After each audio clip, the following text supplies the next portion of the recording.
E aí galera, beleza? Como é que vocês estão? Meus amigos, hoje é dia de dossiê, mas antes de falar sobre o tema, vamos abrir o nosso vídeo, como é o nosso costume, trazendo algumas notícias positivas sobre o nosso Brasilzão. Depois disso, quero comentar um pouco mais sobre a decisão da ONU sobre o caso que envolve o Sérgio Moro e o Lula.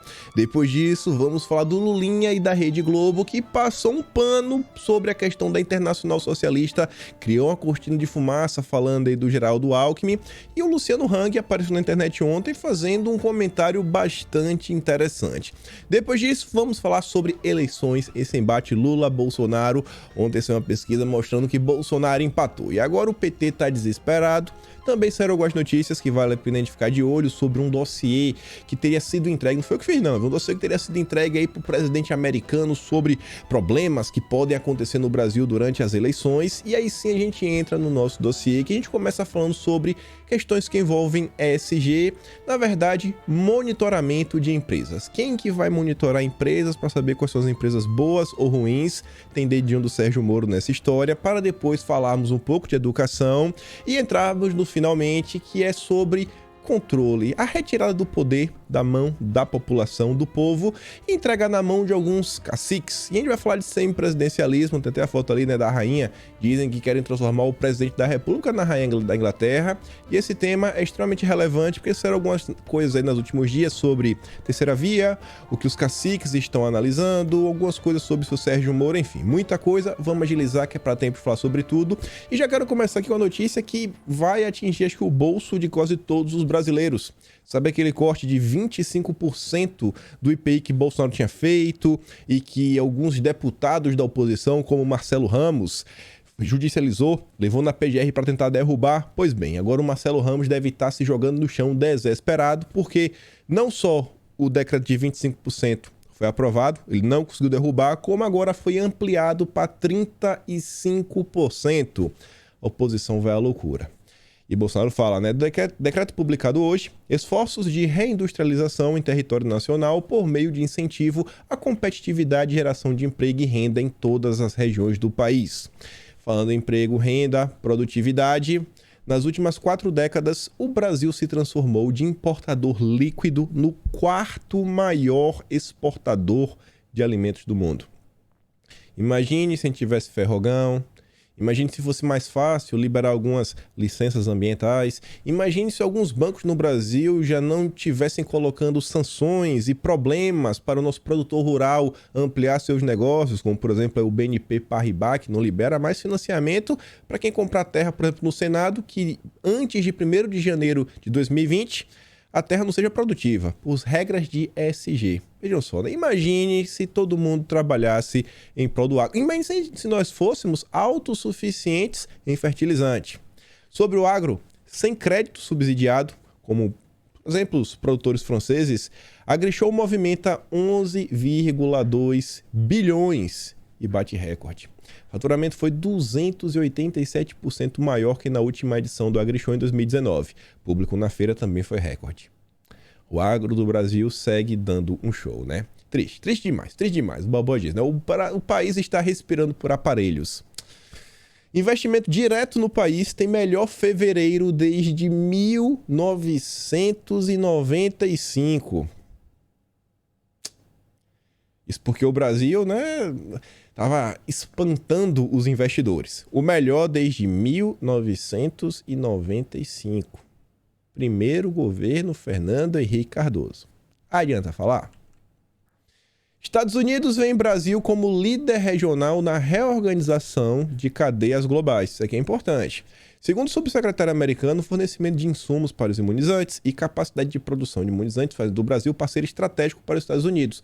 Não só isso, como é que o The Economist está falando, a questão ligada ao agro. Veja que o próprio presidente americano, veja como vários líderes europeus estão falando que estamos diante de uma grande crise, uma iminente crise de desabastecimento alimentar. E o Brasil está aí sendo bastante disputado. Qual lado o Brasil vai se aliar? Eu acho que no fim dos dias, pelo menos no governo Bolsonaro, o que o presidente vem demonstrando, que o lado que o Brasil vai ficar é o lado do brasileiro. É o lado que vai ser melhor para o povo, para garantir, né, o crescimento do nosso país. Apple anuncia a fabricação de iPhone 13 no Brasil. O aparelho vai ficar mais barato? Péssimo. Uma notícia péssima, né? Mais produção interna no Brasil. Isso porque os investidores estavam voando, as fábricas estavam fechando. O Brasil está passando pela pior crise, né? Nenhum país está tão ruim quanto o Brasil. E Bolsonaro postou, ele mesmo não veio agora da página oficial, né, Twitter oficial da PRF, né, da Polícia Federal, ele mesmo fez questão de falar: mais apreensões em diferentes regiões do país. Em Poconé, Mato Grosso, foram encontradas 177 da pasta base da farinha de trigo. Em Torres, 12 quilos de cloridato, 38 aí, sei lá, de outra coisa aí. Altamira, 23 quilos de mais pasta base. Os produtos, né, essas substâncias foram incineradas. Prejuízos milionários ao tráfico, diariamente. Vidas salvas e famílias preservadas diante deste mal. É o governo que realmente se preocupa com as vidas. É pela primeira vez, né, acho que desde a época do PT, que a gente realmente está vendo um decréscimo real no número de óbitos por quem gosta de fazer coisa errada. E é sobre isso que a gente já começa a se mover para o próximo tema. Antes de falar sobre a questão da ONU, quero falar de um caso aí que acho que chocou o Brasil. Todos vocês devem ter visto. Eu não vou dar play aqui no vídeo. Aquilo é um absurdo. Nossa, você chega a dói o coração em ver. É o caso do motoboy fake que tirou a vida do rapaz após um assalto. Tá lá, ó. A advogada diz que Axel não se lembra. Pronto, não se lembra. Será que ele não se lembra? É brincadeira. Você tira a vida de uma pessoa, você não se lembra. O rapaz era alto e foi pra cima dele. Pronto, agora virou vítima. Virou vítima o rapazinho. Aí tem um tiro pra cima, mas ele estava com o gatilho engatilhado, vai fazer a perícia da arma e vai dizer, mas ele não se lembra que deu 3 tiros. Gente, tem vídeo, tem tudo. A própria matéria de eu vou pro último parágrafo. Imagens de câmeras de segurança, às quais o Metrópolis teve acesso, mostram o momento exato em que Renan, ao lado da namorada, se ajoelha e diz: eu não tenho nada. Como é que um advogado, tendo vídeo, vendo o que aconteceu, se presta a este trabalho? Tem dinheiro que, me desculpa, meu amigo, se você bota a mão pro céu, eu acho que você não quer ir. Ainda vem, olha o que a advogada disse. Ele tá arrasado, chora toda hora, diz que não queria fazer isso com ninguém, mas para a família da vítima é difícil de entender. Eu espero que a vítima, tá falando realmente a vítima, né, que tirou a vida do rapaz. Advogados, né? É uma piada, é uma grande piada. E sobre esse caso, Sérgio Moro teve que se pronunciar. Diferente de Bolsonaro, que se pronunciou, não vou nem mostrar, mas o presidente foi bem direto, prestou todas as condolências à família, né? Falou, pô, todo amor, carinho. Situação extremamente lamentável. Agora Sérgio Moro tem que utilizar para fazer palanque político. Aprendeu com Lula. Leia que o autor do latrocínio, roubo seguido de morte contra Renan em São Paulo, teve antes 10 passagens pela polícia, mas não ficou preso. Ele também deve ter esquecido, né? Todas essas passagens. Temos que mudar as leis e essa cultura da impunidade que permitem que bandidos e corruptos sejam tratados como coitadinhos e vítimas da sociedade. Aí eles falam o seguinte: meu Deus, tudo esse cara tem que meter corrupção no meio. Vocês acham que ele realmente quer ver pessoas sendo presas? Ele quer combater o crime ou ele quer combater a corrupção? Que parece que combater a corrupção e combater o crime são coisas um pouco diferentes. E aí vejam só, lá vem a Rosângela Moro se lamentar sobre o que está acontecendo. Ela, que nunca falou da Bachelet, quando o Rodrigo Maia se encontrava com a Bachelet, tramava contra o Brasil, ela estava calada. É agora que o marido dela aparece aí nos jornais, por causa do comitê da ONU, que a Bachelet faz parte, ela fala o seguinte, a parte de baixo: curioso, nesse caso, ninguém fala da suspeição da alta comissária do comitê da ONU, a senhora Bachelet, amiga do ex-condenado que queria vê-lo nas eleições de 2018. Você também não falava nada quando era Rodrigo Maia, quando era o pessoal do Foro de São Paulo, quando era Bachelet falando de Bolsonaro na pandemia. Você não falava nada, senhora. Aí depois ela fala o seguinte, ó, curiosidade 2, porque o comitê da ONU nem sequer ouviu o Sérgio Moro, assim como o Supremo também não ouviu quando no processo o ex-presidente, a corte, julgou o juiz. Bom, sobre essa questão do comitê da ONU, o marido dela defende uma corte internacional anticorrupção, uma corte que passa por cima da soberania nacional e que em seu artigo na Cruzoé, Sérgio Moro fala que é só estar abrindo mão de um pedacinho da soberania em nome de uma causa muito maior, que vale a pena. Então, ele está sendo, entre aspas, vítima do que ele defende. Então, não vem chorar não vem se lamentar não. Vocês estão colhendo o que vocês plantaram. Aí vejam só como são as coisas. A imprensa A imprensa brasileira a gente sabe como é. Fez essa uma matéria, algumas matérias, a Elisa colocou aqui o exemplo de uma da Poder 360, falando o seguinte, ó, Daniel Silveira posa com decreto de perdão emoldurado. E várias matérias criticando essa ação, criticando essa foto. É um absurdo, é um afronte às instituições, ao judiciário, etc. Bom, saiu uma matéria da imprensa sobre a questão do Lula. Na verdade, saiu elogiando, mostrando que agora sim a verdadeira justiça foi feita. Porque o Lula é vítima, né? O pobre coitado, não fez nada de errado. Aí tá lá, ó. Recebi hoje, dos meus advogados, Valesca e Cristiano Zanin, a decisão do Comitê de Direitos Humanos da ONU. Eles foram incansáveis na luta pela verdade e pela justiça. A imprensa aqui não critica, a imprensa na verdade aqui bate palma. É a seletividade de sempre, né? A Elisa fala, de um lado, um cidadão portando um decreto constitucional com validação jurídica no Brasil, né? Foi Bolsonaro que se pediu, o presidente da República. Do outro, um cidadão portando um parecer de um comitê da ONU sem nenhum valor jurídico no Brasil, né? E ele acha que é inocente. Adivinhe qual a imprensa está dizendo que não tem valor? O do Lula ou do Daniel Silveira? Sobre a decisão, após medida da ONU, Lula diz que correto seria revogar mandato de Bolsonaro e ele assumir. Você percebe como a imprensa dá essa matéria em tom de seriedade? Sem ironia, sem nada. Do jeito que o Lula falou, só dando repercussão na voz. Você já imaginou se fosse qualquer pessoa mais ou menos da direita, no mínimo a imprensa falou que o cara era maluco, ia estar tirando onda com a cara dele. Não, aqui tudo com a maior normalidade do mundo. E essa matéria são em vários locais. Eu digo, não, o Bolsonaro deveria revogar e deixar o Lula ser presidente. A Ju fala, o correto era o Lula estar preso. Muita gente concorda com isso. E aí vamos para essa questão, ainda falando do Lula, sobre a Globo. Está cada dia aí mais escancarado essa aliança entre ambos. Sobre a questão que envolve a Internacional Socialista, a Globo não falou nada. Nada. Não só a Globo, como quase todos os veículos da imprensa, o que é que eles fizeram?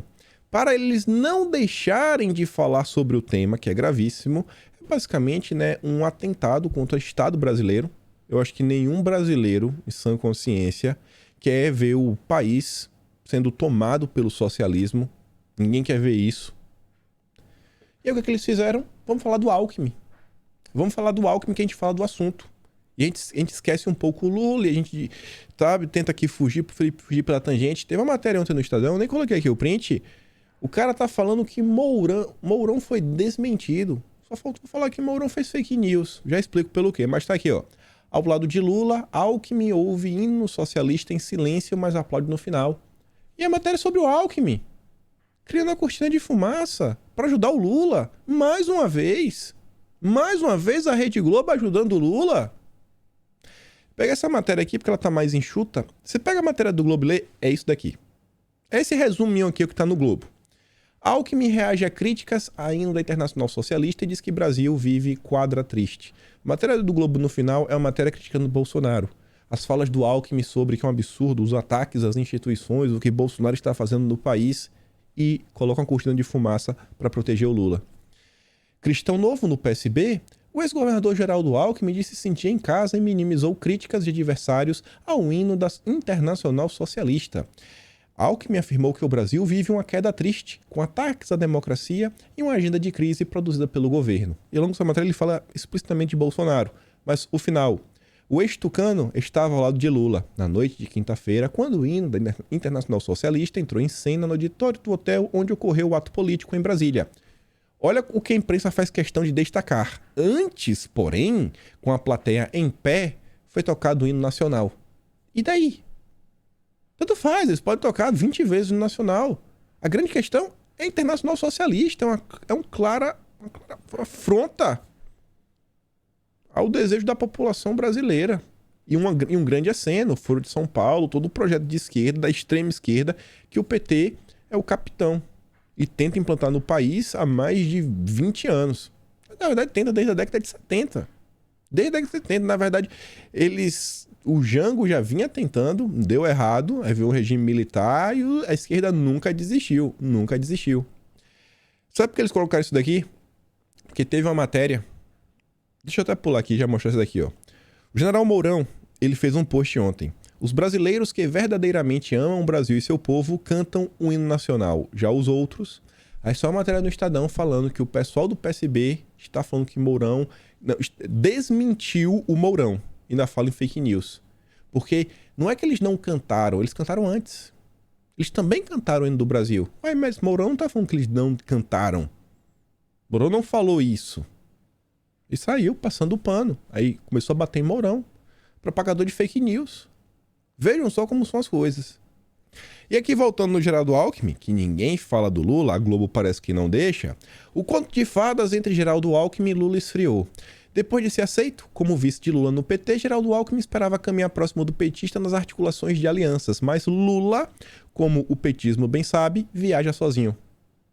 O Lula, a gente comentou, dizia que iria trazer o Alckmin para ele, o Lula, ir mais para o centro, mas o que foi que aconteceu no final? O Lula está cada vez radicalizando mais e mais, Internacional Socialista, censurar a mídia, revogar a reforma trabalhista, né, para ajudar os sindicatos, coisas mais absurdos. Sei lá, todo dia o Lula fala coisa até de gastos, joga lá para cima. Então assim, o Lula tá aqui para radicalizar. E o Alckmin? E o Alckmin tá aí, tá sozinho, não tem voz.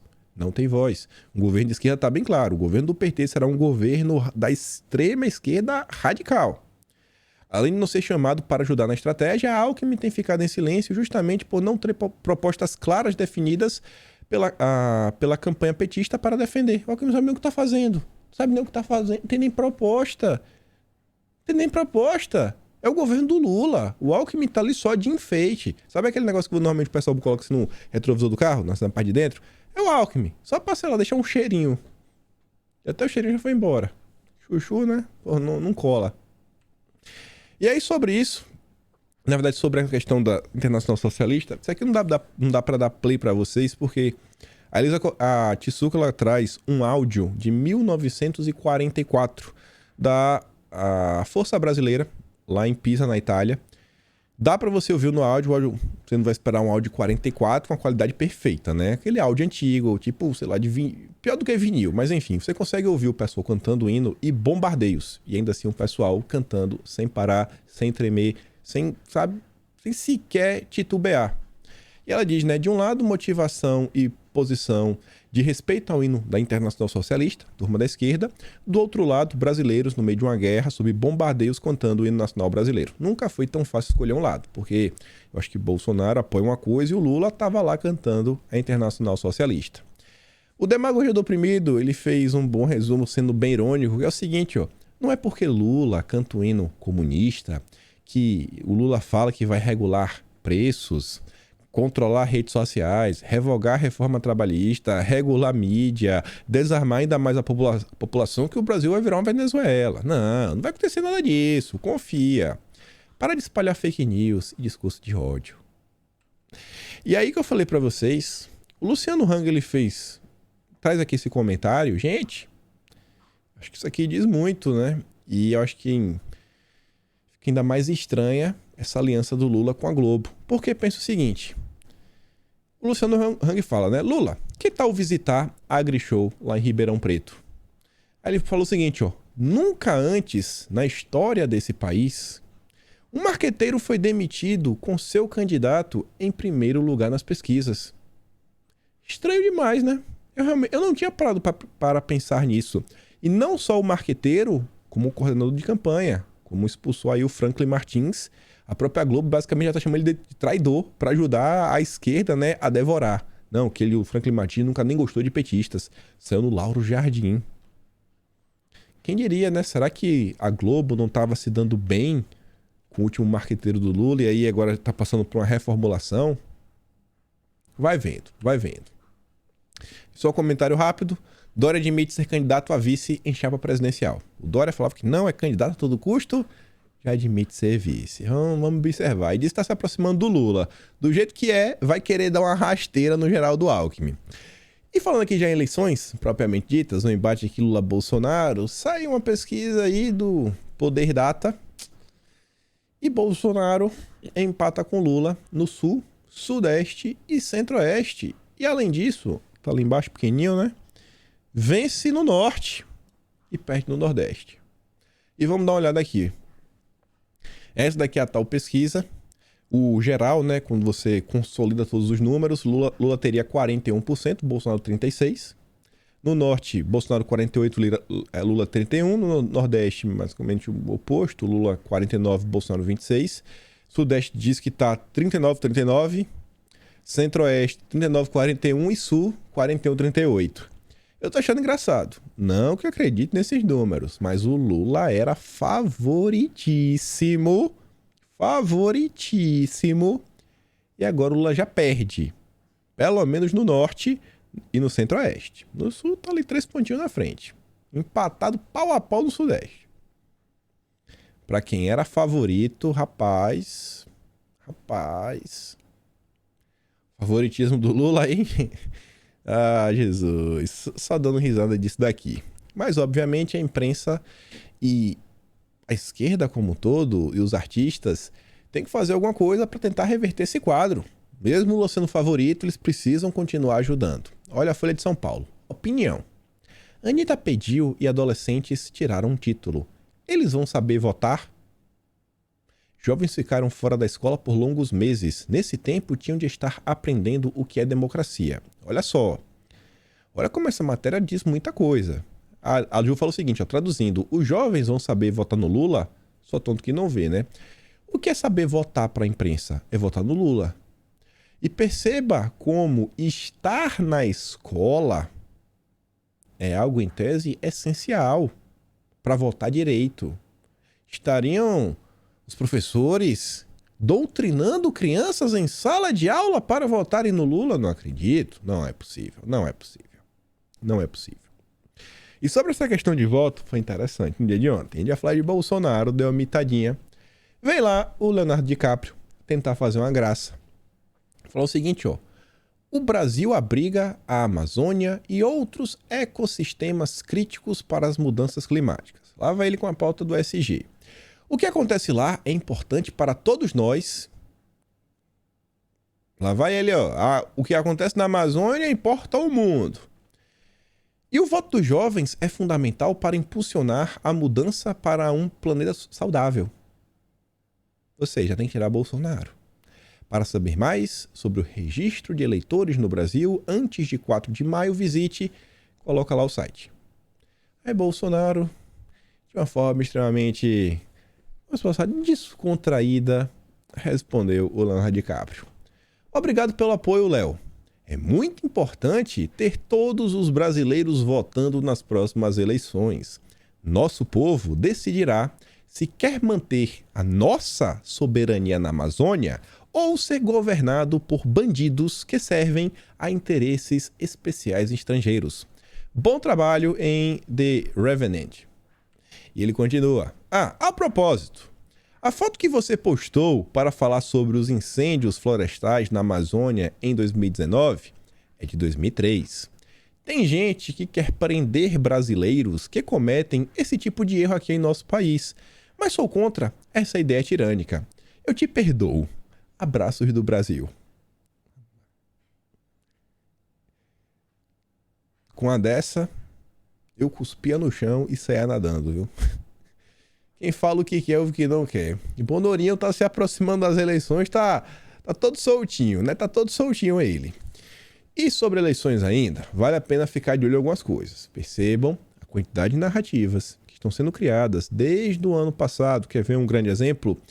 Que durante o CPEC, vê aí o Mila, etc., aí os filhos de Bolsonaro, que já tem um vínculo com Steve Bannon, etc., blá, blá, blá, estão aí em busca de um aplicativo e tal outro para fazer disparos em massa de mensagens, e que o Telegram também vai ser utilizado para isso e tudo mais, e quando teve a viagem, outra narrativa, quando teve a viagem para Dubai, um cara ligado a Carlos Bolsonaro foi lá para procurar um sistema de espionagem. Todo dia uma narrativa diferente. Todo dia. Agora vem essa. Governo Biden recebe dossiê de acadêmicos com alerta de versão mais extrema de ataque ao Capitólio no Brasil. O que teve no Capitólio vai ter pior ainda. Pior. E, rapaz, tu tá por fora do que vai acontecer no Brasil. Bolsonaro está criando condições para um ambiente eleitoral muito instável. E se perder, o mundo deve lembrar o ataque do Capitólio. e estar preparado para testemunhar uma versão provavelmente mais extrema disso no Brasil. Sabe quem que fala isso daí? Bom, esse documento foi elaborado por professores da Universidade de Miami. Nossa, o pessoal sabe de tudo, tá em Miami. Universidade Brown, com certeza, Universidade da Virgínia, da cidade de Nova York, entre outros. E compilado pelo Washington Brasil Office, com apoio de organizações como Greenpeace, Greenpeace é que diz cuidar do meio ambiente, está fazendo relatórios sobre eleição. Associação Brasileira de Relações Internacionais, Articulação dos Povos Indígenas do Brasil, a PIB. Artigo 19 é uma ONG, a gente já comentou dela no passado algumas vezes, fez um levantamento. Aqui, sabe, quer ver uma coisa que você deve lembrar? Sabe um levantamento assim, Bolsonaro atacou a imprensa 200 e tantas, sei lá, vezes. Pronto, foi o artigo 19 que fez um desses levantamentos. Sou da Paz, Instituto Sou da Paz, entre outros. Só a nata da intelectualidade brasileira. E o dossiê foi remetido a Biden, olha só, foi remetido ao Biden por meio de alguns dos seus principais assessores. Aí você fala, pô, deve ser o quê? O assessor especial da presidência, sei lá, um assessor secreto. Não. O enviado climático, John Kerry. O enviado climático. Tem tudo a ver. Realmente, é porque a gente tá falando do clima das eleições. Pô, o clima das eleições nada melhor do que o enviado climático. Realmente, tudo a ver. Eu não tinha pensado nisso. Não sei, se eu soubesse disso, não tinha nem trazido esse parágrafo. Foi erro meu, me desculpa por gastar o teu tempo. Estamos falando do clima das eleições. Ai. E a turma que acusa Bolsonaro e seus apoiadores de serem aí, né, radicais, extremistas, seguem propagando amor nas redes sociais. Temos aqui o cara, eu acho que é o técnico do Grêmio, né, o Roger Machado. Se o Bolsonaro for reeleito, vou embora do país. Podem me cobrar. Essa postagem já tem quase, deve ter mais de 9 mil comentários, mas você vê, né, 754 curtidas, 7.632 respostas. Acho que ele não está recebendo um feedback positivo da população. E aí ele posta embaixo o seguinte, ó, é sério isso? Vocês estão passando dos limites. O pessoal já fez uma vaquinha para comprar uma passagem para ele morar em Cuba. E esse aí, né, um eleitor do Lula, vejam só, Lula, corações, mas ganham umas 175 vezes mais que você, abraço. Esse é o teu tipo de ser humano, o que tenta se colocar como superior por ganhar mais. Débora, 1 mês do meu salário equivale a 3 anos do seu. De toda forma agradeço. Humilhando as pessoas por não serem tão abastadas. Realmente é um típico eleitor do Lula. O Paulo Felipe diz, né? Que sujeito baixo, né? Nos comentários. O Grêmio contratou um técnico ou um militante do Lula, esquerdista caviar?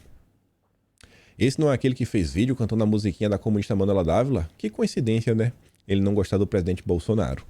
E pra gente fechar esse tema e começar realmente a ir pro nosso dossiê do dia, olha só isso daqui. O que se sabe até agora sobre o boom de seguidores de perfis bolsonaristas? Mais uma matéria que vem com a tese de robôs e só se baseia no bot Sentinel. Mais uma vez no tal do bot Sentinel. Mas sabe qual é o posicionamento do Twitter? É o seguinte. Inicialmente a empresa não quis comentar o episódio e apenas enviou um texto divulgando a aquisição de Musk quando questionada pela reportagem.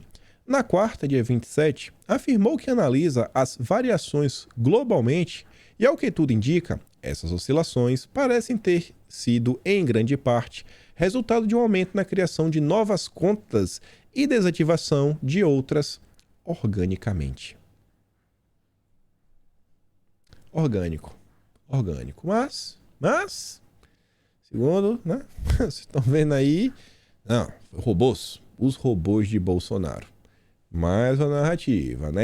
A imprensa tá sedenta por algum escorregãozinho, ou para quem sabe algum deputado, senador, quem sabe até o Randolfo Rodrigues tentar judicializar essa questão, se é que já não o fez. E aí vamos pro nosso SG, que tem até a ver com essa questão da matéria da Folha de São Paulo sobre a Anitta, o voto, né? As crianças, adolescentes, escola. E quero começar com isso daqui, ó. Isso é uma matéria no Globo ontem que não teria chamado minha atenção se eu não tivesse acompanhado outra matéria da Globo, que eu vou relembrar a vocês, que é sobre Sérgio Moro e seu novo curso. Mas vejam só. Pacto Global da ONU quer engajar empresas brasileiras em 7 ambições ESG. Quer forçar as empresas, né? Engajar. Quer forçar as empresas a aderir a esse processo. A Soraya fala o seguinte: gostaria de saber quantos deputados e senadores estão a par sobre o que está acontecendo nas empresas brasileiras sobre essa ambição da Agenda 2030. Deve 2030 da ONU. Sobre esses 7 movimentos da Rede Brasil Pacto Global. Essa agenda, se nossos políticos não abrirem os olhos, estaremos à mercê dos globalistas. Aí vamos começar. A matéria fala o seguinte, essa matéria é gigante, eu não vou entrar sobre quais são os objetivos, etc. A matéria é gigante mesmo, nossa. Mas vejam só, um pequeno resumo para vocês entenderem onde eles querem chegar. A massiva presença de lideranças corporativas não foi à toa. A entidade estava lançando sua Ambição 2030, uma série de 7 programas de temas prioritários para a Agenda ESG. A Agenda ESG, a Agenda 2030 da ONU estão de mãos dadas, são basicamente a mesma coisa.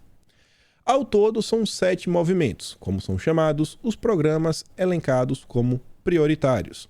Eles são relacionados a diversidade de gênero, salário justo, acesso à água potável e saneamento, promoção da igualdade racial, diminuição das emissões de gases poluentes, cuidado da saúde mental das pessoas e transparência nas informações. 7 itens. O último, transparência, extremamente ligado ao compliance. E você vê, nem tudo é pauta ambiental, como, por exemplo, diversidade de gênero, salário justo, várias coisas que... Por exemplo, Bolsonaro, durante as eleições de 2018, ele foi na Globo, ele fez a pergunta, se lembra? E aí, você ganha a mesma coisa que o William Bonner? Essa pergunta não lhe diz respeito? Mas é ESG. A Globo não é ESG? E assim, sem querer desmerecer ninguém nem nada, mas você às vezes querer determinar que pessoas ganhem a mesma coisa, talvez o interesse dessas pessoas não seja que os salários sejam iguais, mas sim ter o poder de decisão sobre salários, determinar quanto cada pessoa ganha. Já não basta, sei lá, não é que já não basta. Já existe alguns conselhos, sei lá, Conselho Regional de Engenharia, Conselho Federal de Engenharia, na verdade, né? O CREA, você pega o CREA da vida, já determina o piso salarial, etc. Eu acho que às vezes o pessoal está insatisfeito com isso, eles querem tirar dos conselhos e trazerem para quem determina, né, os índices, os indicadores ESG, o poder de decidir qual o salário justo e qual o salário que não é justo. Empresas podem se comprometer com mais de um programa, mas para aderir é necessário que seja membro da organização aqui no Brasil. Olha só, já tem que se filiar à rede do Pacto Global. Este é o primeiro programa do tipo no mundo, entre todos os escritórios da entidade da ONU. Será que o Brasil é um dos grandes alvos dessa agenda? É o primeiro programa do mundo no Brasil. Por que será? Por que será? Será que é porque o Brasil, nesse exato momento, é essencial para evitar uma crise alimentar? Porque o Brasil tem terras e mais terras e usa uma parcela ínfima do território nacional para produzir? Porque nós temos a Amazônia? Porque nós temos capacidade energética nesse momento que permite um crescimento do país, diferente da Europa que está em crise. Eles estão em crise para o cara se esquentar em casa. Você acha que está sobrando energia para abrir uma empresa nova, uma empresa de grande porte? Porque no Brasil já está se discutindo sobre, por exemplo, um grande projeto de energia eólica offshore, que o projeto como um todo, a meta são 1.000 gigawatts. Hoje no Brasil a gente tem 214, 219. São basicamente 4 vezes e meia, 5 vezes o que nós temos hoje. O que a gente tem hoje multiplica pelo menos por 4,5. Não tem nem como gastar essa energia. Será que é por isso que o Brasil está tão visado? O acompanhamento da evolução das empresas será constante. Uma vez por ano, a organização divulgará o relatório do Observatório 2030. Olha só, as empresas que aderirem serão monitoradas. Quem que vai fazer isso? Os indicadores são identificados por um grupo de especialistas, sempre especialistas, do Conselho Consultivo Rede Brasil do Pacto Global. E além deles, Consultoria Resultante, Universidade de São Paulo, Consultoria Falcone, outras organizações parceiras como o Ministério do Trabalho, ONU Mulheres e Carbon Disclosure Project. Você percebe que são várias empresas de consultoria? O que o Moro foi fazer quando saiu do governo? Prestar consultoria. Você tá vendo que são essas empresas... Você lembra daquele vídeo que a gente faz 2 perguntas? Quem é que define quem é sustentável? E quem é que define o que é sustentabilidade? São eles. São eles. Eles que vão, sabe, direcionar esses indicadores. O que encontramos no caso do Brasil... isso aqui é lá no final da matéria. Só para vocês sentirem um drama. Vocês sentirem o drama. São dados que, em geral, têm se estruturado para serem mensurados e divulgados ao longo dos anos. O aumento para emissões de escopo 3, por exemplo, é um reflexo desse processo. Lá para baixo, quando está falando das questões ligadas a emissões de gás carbônico. Olha só isso daqui, para você entender o que é que eles vão querer medir na sua empresa, se você é um empresário, ou na empresa que você trabalha, ou nas empresas do país. Olha o que eles precisam ter acesso para eles conseguirem chegar aos indicadores.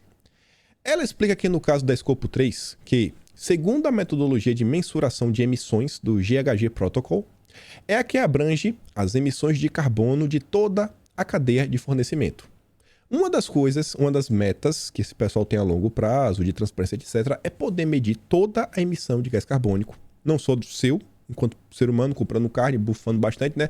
A vaca também bufa, e aí é problema demais, tem que parar de comer carne, como das empresas. Só que não é só a chaminézinha que tem lá na fábrica, ou sei lá, a empresa tem uns carrinhos, aí usa gasolina, etc. Não. Olha isso daqui.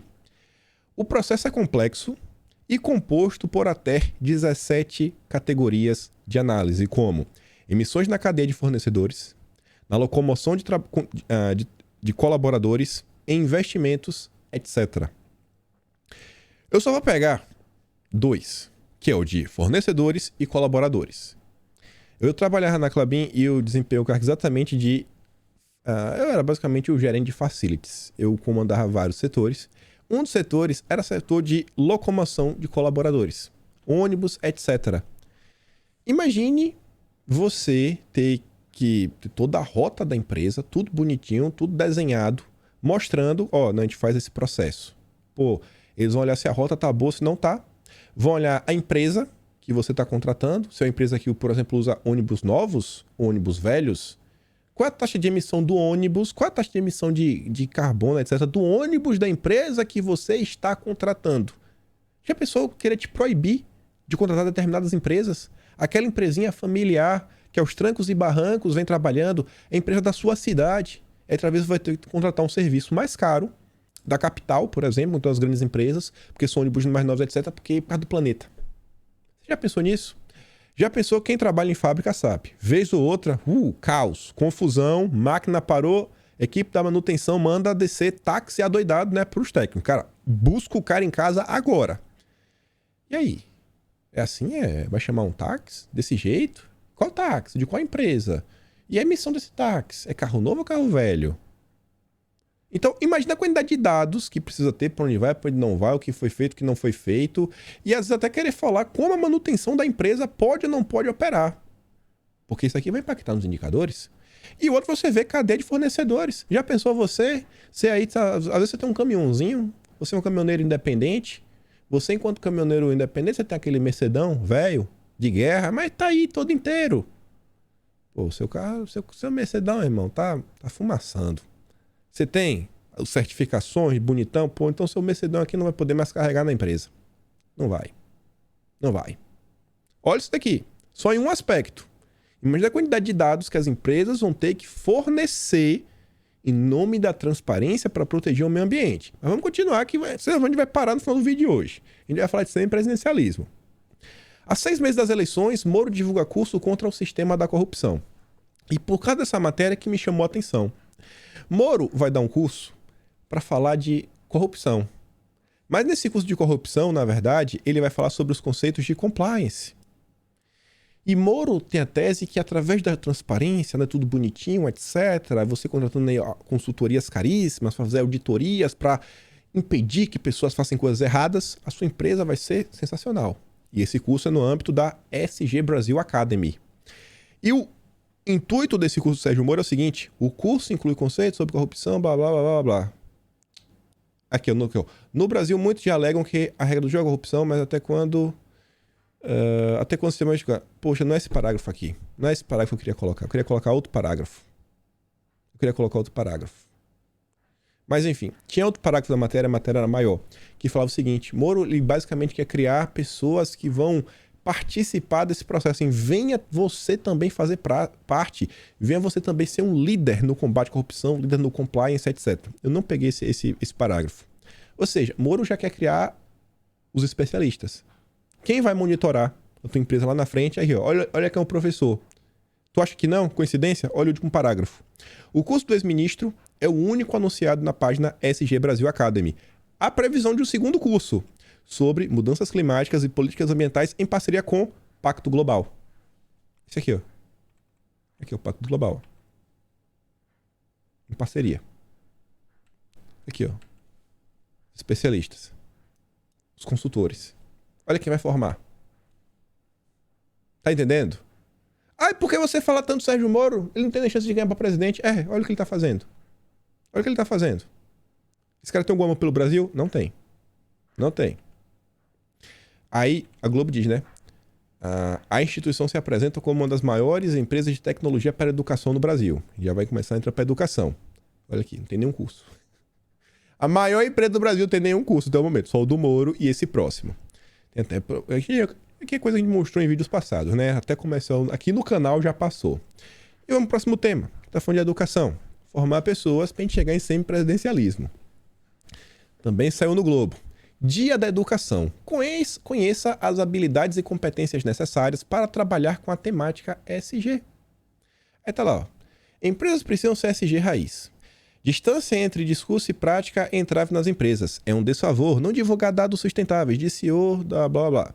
7 passos para acelerar a jornada da diversidade e inclusão nas empresas. Inclusão e diversidade nas empresas exige novo perfil de vagas SG. Velhos e velhas. Pauta que o SG esqueceu. Mas tá aí. Dia da Educação, ESG. Olha só o que está falando.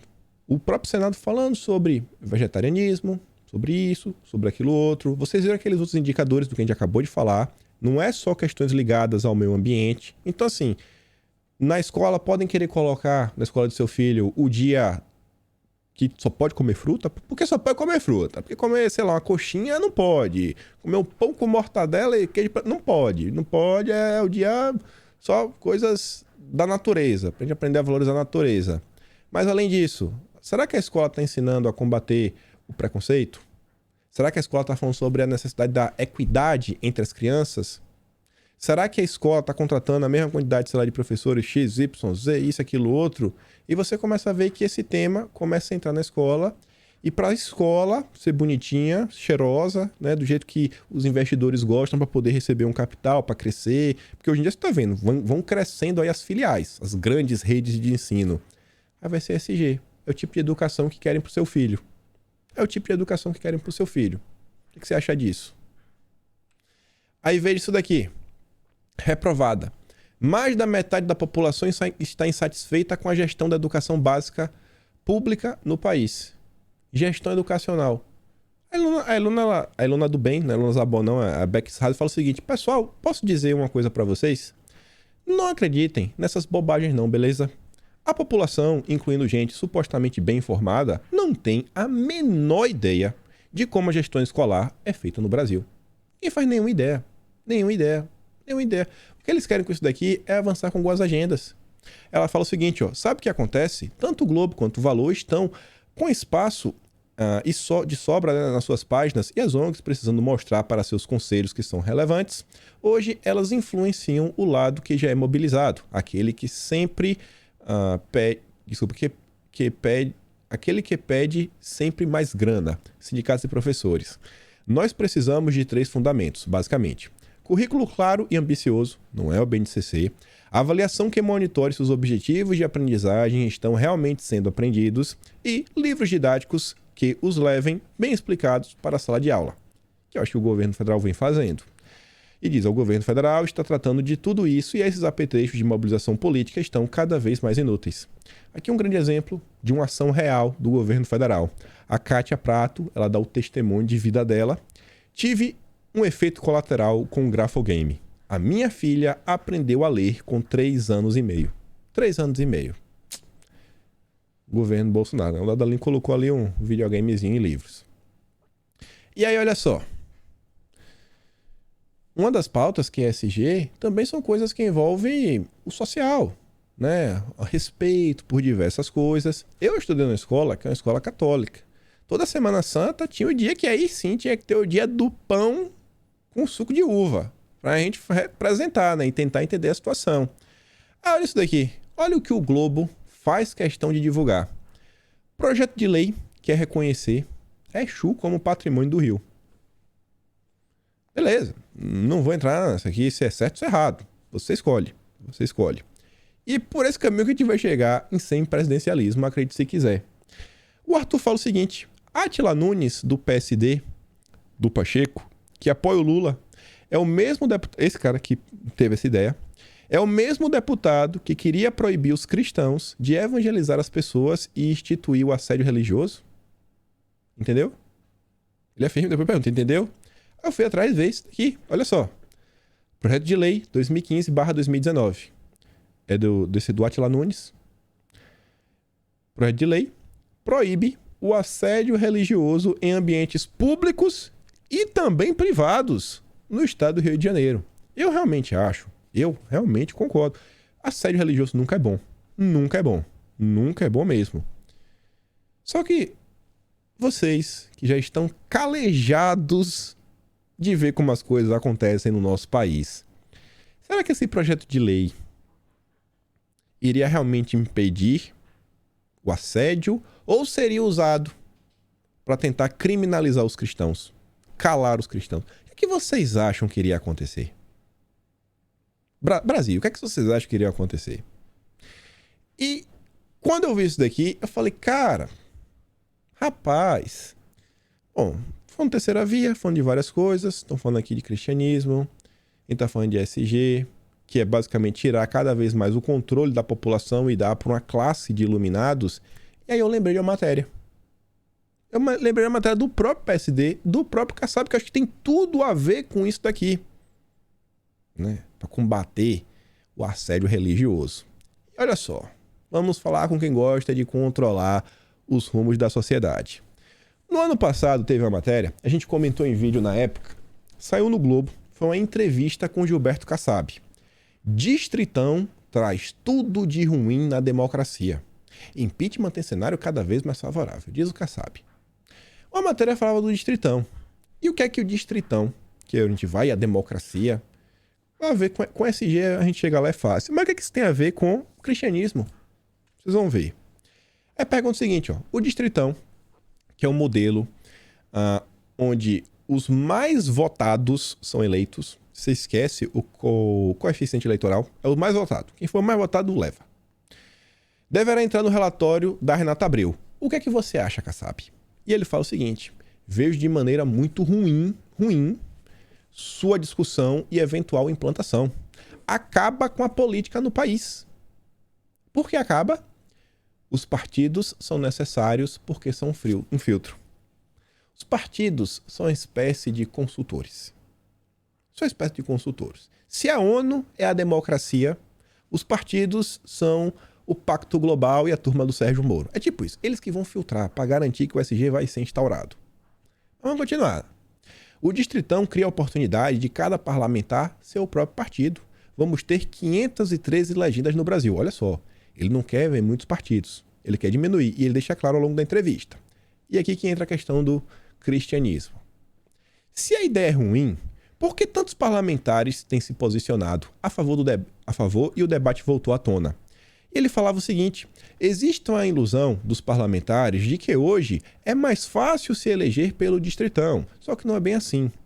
Hoje, o financiamento público de campanha vai para os partidos, que fazem uma distribuição coletiva do recurso entre vários nomes. Com o Distritão, bastará o dirigente selecionar 2 ou 3 e repassar o dinheiro do fundão. Outra questão envolve determinados segmentos. Atualmente, os partidos grandes conseguem filtrar e vetar um candidato ligado a milícias. Será mesmo que veta? Será que veta? Será que os partidos vetam? Não sei, viu? Mas olha só, o Kassab está preocupado com o fundo partidário. E o Kassab está fazendo questão de destacar o papel dos partidos. Mas o partido não existe, gente. O partido é um ente abstrato. Não existe assim, ó. Não existe, ó, se você pegar essa lá, não, isso aqui é um partido, ó. Sei lá, você pega aqui, ó. Isso daqui é um partido, não, isso aqui é um controle. Mas você consegue pegar no controle. E o partido? Cadê o partido? Não existe. O Kassab tá falando assim, é que ele... Não é o partido que decide, é o cacique. É ele. É ele. E o que eles querem você ver com todos esses movimentos é a mesma coisa. Que os caciques decidam o futuro da aldeia. Vocês são os índiozinhos, tem que bater continência para tudo, em todos os aspectos da vida. Assim como o SG, esse movimento, junto com a agenda da ONU, que tira a soberania nacional, tira o poder do Brasil de tomar suas decisões. Esse aqui ele tá falando a mesma coisa. Pô, o povo não tem capacidade. Somos nós. Deixa que a gente sabe que é democracia. E aqui que entra agora a questão do cristianismo. Outro exemplo são as igrejas, que tem todo o meu respeito. Elas poderão estruturar a sua ação desvinculada de partidos.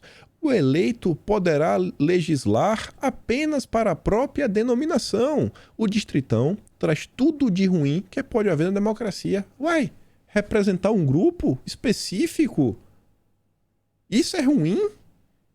Que as igrejas vão conseguir emplacar os candidatos delas? Olha assim, as igrejas evangélicas realmente têm várias denominações. Vamos pegar assim a católica, que mais ou menos é a unidade central. Mais ou menos. Né? Católica, apostólica, romana. Mais ou menos uma só. Quantos milhões de fiéis temos ao redor do Brasil? Não pode ter um candidato? Porque isso traz tudo de ruim que tem na democracia? É o Kassab que sabe o que é bom pra você. É o Kassab. Não é a igreja. Não é você. Você não consegue chegar nessa decisão por você mesmo. Isso aqui tem tudo a ver com o semipresidencialismo. Olha só. Isso é uma matéria bem mais recente, agora do dia 27, e a gente vai voltar para a matéria do Kassab. Felipe Dávila do Novo fala o seguinte: Terceira Via foi sequestrada pelo caciquismo político. Até a Terceira Via está incomodada com os caciques, com os iluminados brasileiros. Ele afirmou que a Terceira Via foi sequestrada pelo caciquismo político. A discussão foi capturada pelos caciques partidários, que não querem saber de discutir projeto de país. Eles estão preocupados em saber quantos deputados eles vão eleger. É exatamente isso. Exatamente isso. Acha que o Kassab, que está preocupado com as igrejas, ele está preocupado com o Brasil? Não.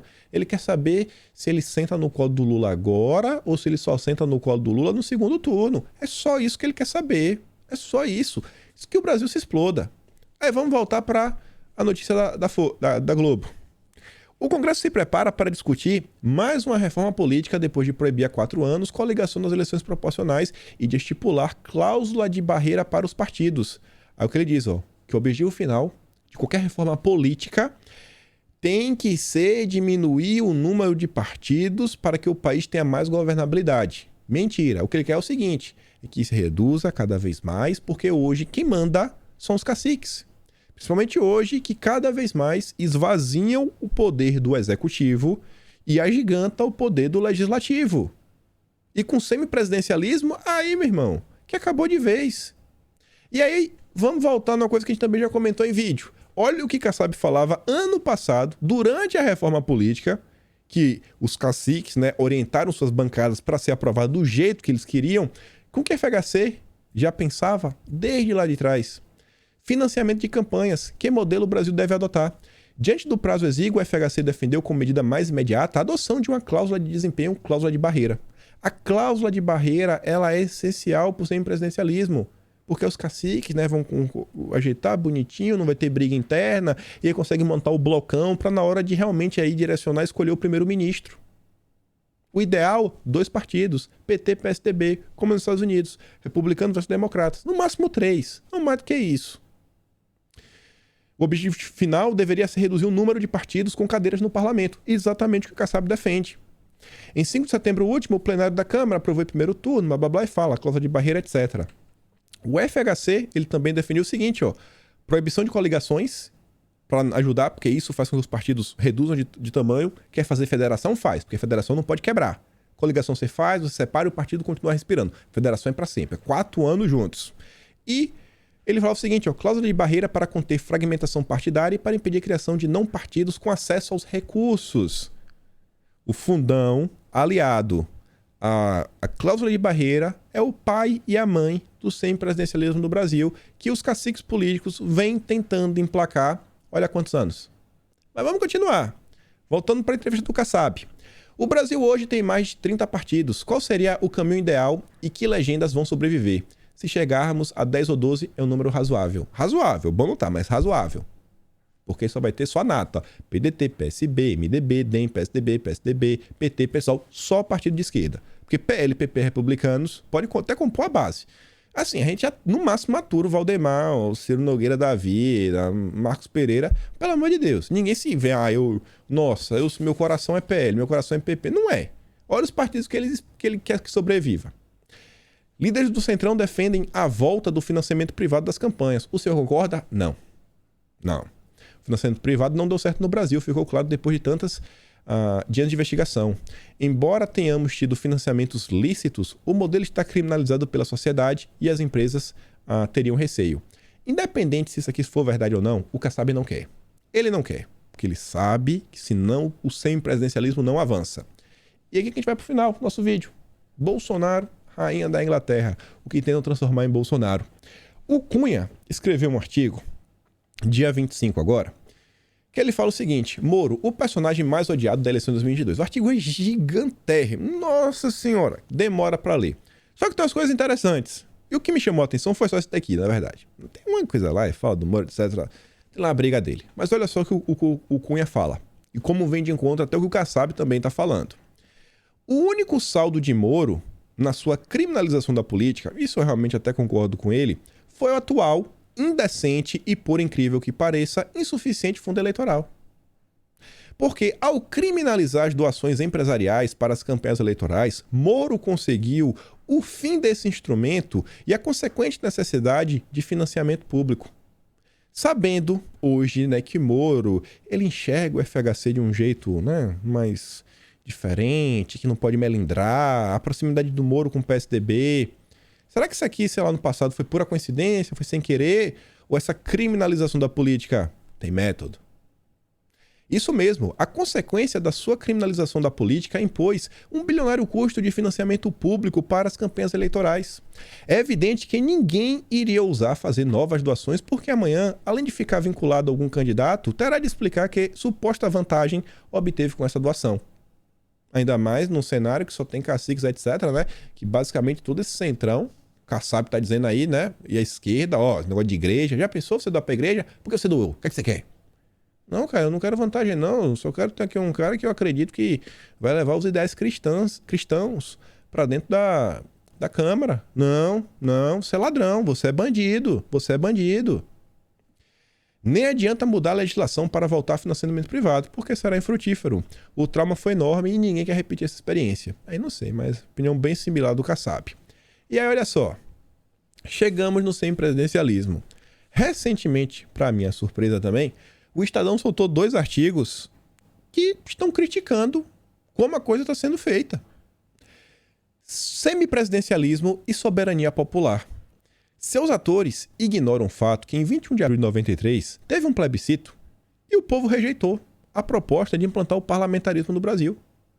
Neste passo, importa assinalar que o aludido plebiscito, ao atender a determinação para sua realização, emprestou concretude ao princípio esculpido no artigo 1º, que é todo o poder emana do povo, que o exerce por meio de representantes eleitos ou diretamente nos termos desta Constituição.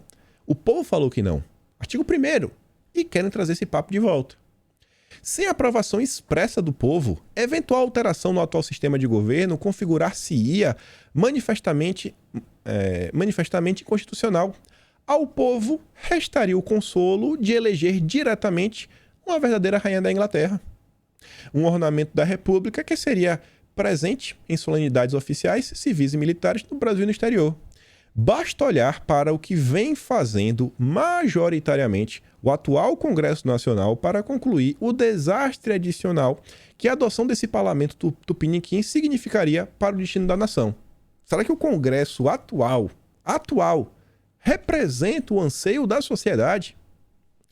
E já parlamentares e juristas de fancaria advogando a tese de que o tema não precisa ser submetido à consulta popular específica, um plebiscito ou referendo. É evidente, pois, que querem negar ao conjunto do eleitorado a decisão sobre os destinos da democracia e da república no Brasil. Isso cheira a golpe legislativo. Afinal, como aceitar ser governado por um parlamentar eleito por 50 mil votos, enquanto o presidente da república é eleito por 60 milhões? Meu amigo, olha só, viveríamos uma eterna crise de governabilidade, caracterizada pela escassa legitimidade de um primeiro-ministro. Mas segundo o Kassab, vai ter legitimidade, por quê? Porque eles conseguem se acertar. Você acha que entrar na sala, Kassab, Baleia Rossi, Juliano Medeiros do PSOL, Gleisi Hoffmann, Carlos Lupe, Carlos Siqueira, você acha que esses pessoal sentar junto não consegue chegar a um acordo? Não consegue chegar a um acordo? Não precisa ter, não, líder do Centrão, sei lá, Marcos Pereira, Ciro Nogueira, quem é do PL, Valdemar. Não precisa desse cara aqui. Você acha que não consegue chegar a um acordo? Não consegue, não? Formou a maioria, vamos atropelar. Eles têm certeza que vão ter a governabilidade. A crise vai ser, na verdade, uma insatisfação da população. E o povo que se lasque. Com isso, não se quer retirar de quem quer que seja, principalmente de parlamentares eleitos, o direito de propor alterações do tocante ao assunto aqui em debate, mas impõe-se o reconhecimento de que, em tema dessa magnitude, deve caber ao povo brasileiro, no exercício da sua soberania, o direito inalienável e intransferível de tomar a decisão final e definitiva. E chegando ao fim, o outro artigo é o seguinte: o debate do semipresidencialismo. É um bom momento para isso? É um bom momento? É sabido que outros países adotam um sistema com muitas variações. Entretanto, não parece apropriado propor alterações de um sistema de governo tão institucionalizado a partir de debates promovidos por um grupo que tem alguns meses para findar seus trabalhos em um contexto pré-eleitoral, que tem em sua composição legisladores que estão concluindo seus mandatos. Mas tem os iluminados. Tem os iluminados. É a mesma coisa da agenda do SG. É um grupo de pessoas que sabe o que é o melhor para o Brasil. São os melhores dos melhores dos melhores. É o Michel Temer, é o Nelson Jobim, é Ellen Grace, é fulano, é cicrano. Né? São os convidados. São os convidados. Tudo de graça. Tudo de graça. Tudo de graça. Tudo de graça. Além disso, é importante ressaltar que a implantação de um sistema semipresidencialista em tese visa empoderar ainda mais o legislativo frente ao executivo. A questão é: os cidadãos brasileiros têm interesse em empoderar deputados federais e senadores ainda mais? E, por fim, uma pergunta: a quem interessa o debate e a proposição da mudança do sistema de governo no atual contexto? E aí pega tudo que a gente falou e perceba que toda essa história gira em torno de tirar a soberania da decisão popular, que também está de mão dada, né? Tirar a soberania nacional e entregar lá fora, e regras, que é o sistema de compliance, que é um sistema de regulamentações. Olha como são os assuntos que todo dia a gente vai e a gente bate na mesma tecla, a gente bate na mesma tecla, a gente bate na mesma tecla. Como eu digo para vocês, essa próxima legislatura, 2023, os deputados, senadores, governadores e o presidente que lá entrar, é esse o tema central. Olha como esses assuntos vêm avançando, dia após dia, ações reais que já estão acontecendo no Brasil. Essa ação do Pacto Global, gente, já está acontecendo. O Brasil é o protótipo. Não tem, tá na matéria do Globo, não existe em nenhum lugar do mundo essa iniciativa para começar a monitorar as empresas que quiserem aderir. No momento é voluntário. Não é só no Brasil. Olha o cenário que vem se desenhando no horizonte. E analisa as outras coisas, eleições, né? Isso daqui, críticas construtivas que uma turma está fazendo, etc. É momento. Qual deveria ser o foco nesse momento para todos os brasileiros? Olha o que está adiante. Hino da Internacional Socialista, Leonardo DiCaprio, pauta verde no judiciário, sempre rondando em torno regulamentações e soberania. Regulamentações, soberania. Regulamentações e soberania. E com isso a gente fica por aqui. Aquela curtida básica, né? Mais importante é compartilhar. Curtir pode esquecer, mas compartilha. Manda pro teu amigo. Faz ele pensar, raciocinar o que ele espera pro futuro do nosso país. E se gosta do meu trabalho, pode se tornar membro do canal, me apoia pelo Patreon. E aquele vídeo que eu falei pra vocês da Tsuki lá do áudio 44, do cantando hino, com bombardeio nas costas, eu mando pra vocês lá no Telegram. Fui, meus amigos.